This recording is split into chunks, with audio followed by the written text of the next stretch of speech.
Henry the Green Engine has lived on the island of Sodor for many years. He wouldn't want to be anywhere else. He likes every part of it, from the fields filled with flowers to the white sandy beaches. But there is one place that Henry always enjoyed visiting more than any other. His driver knew this too. "Come on, Henry," he would sometimes say. "We've made good time today. We'll stop for a while by the forest." Henry loved it here. The forest was full of broad oaks and tall pines.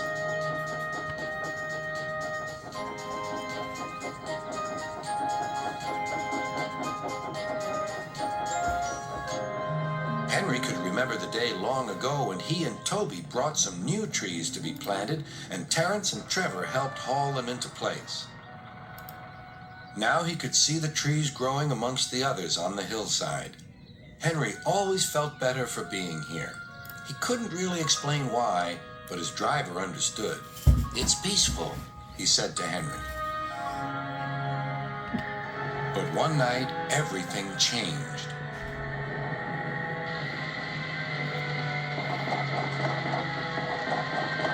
The engines were resting in the shed. "Listen," said Thomas. "Can you hear a strange whistling sound?" "It's the wind blowing outside our shed," replied Toby, "but I've never heard it like this before." "Do you know," added James, "if Gordon wasn't here now, I'd say it was him thundering by with the express." All the engines laughed, except Henry.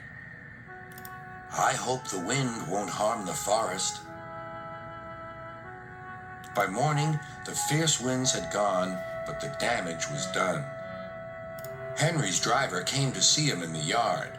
"Trees have fallen on the line," he said. "We must help clear the tracks." Donald set off with the breakdown train, and Henry followed.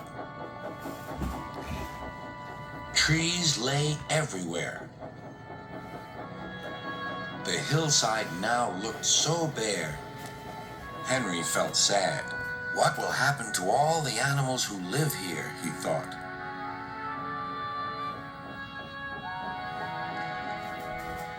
When Henry's flat cars were full of logs, he took them to the timber mill where they would be turned into furniture and other things.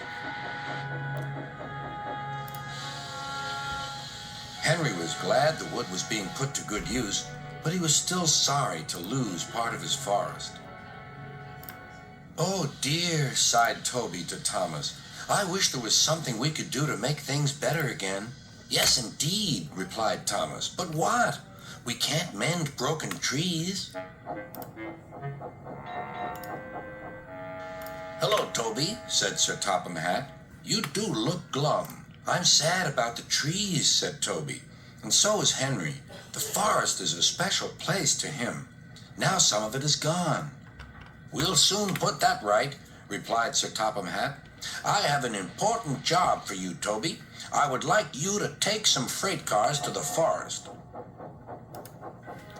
When the freight cars arrived, Toby was delighted.